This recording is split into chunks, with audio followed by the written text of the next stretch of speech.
All right, next question, kiddos.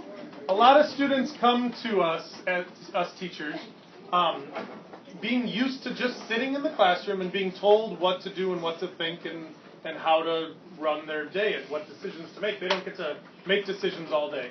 How can teachers help students change their mindsets from always wanting the teacher to tell them what they need to do every step of the way to figuring it out on their own and dealing with all the setbacks and mistakes and failures that come with it and still know that it's what's right, having students make their own choices and things. So how do we change students' mindsets? What advice can you give teachers?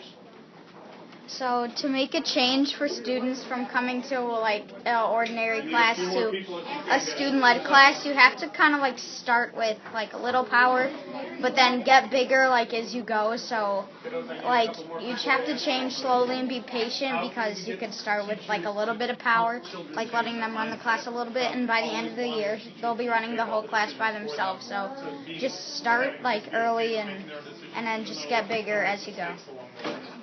I think the teacher can step back a little bit more, like through the beginning of the year. The teacher can step back, but then as the end, as we know, we have our silent day. The teacher is like completely gone. There's no such thing as your teacher is like not in the room. But I think she can tell them about it, or the teacher can tell them about it, and then start stepping back along the way or around the school year. Well, I think that the teacher should give maybe the students a little bit of direction, but not like the whole thing that they would actually know what to do, and then the teacher would have to do absolutely nothing, and the kids would just already know how to do it and wouldn't actually experience on their own and how to do it.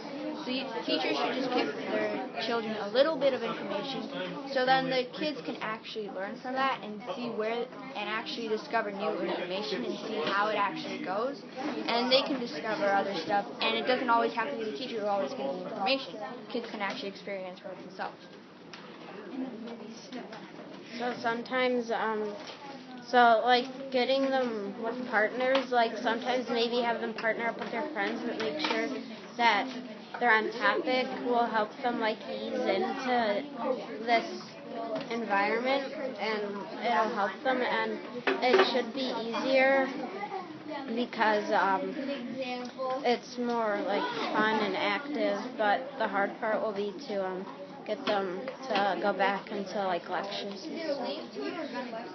You can get the kids to get used to this by giving them, like Matthew said, partners, and they can get so then they can work together on these problems, or the activities that you do can help like your kids with the adapting to the situation.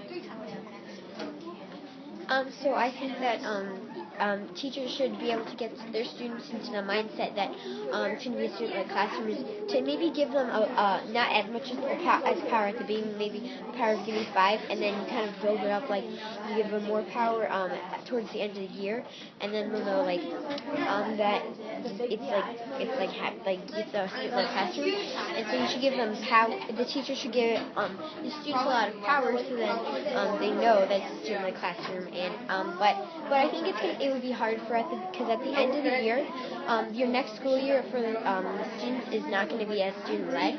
So it's the teacher. It might be harder for the teacher to get them back into the mindset it's not going to be as student-led next year.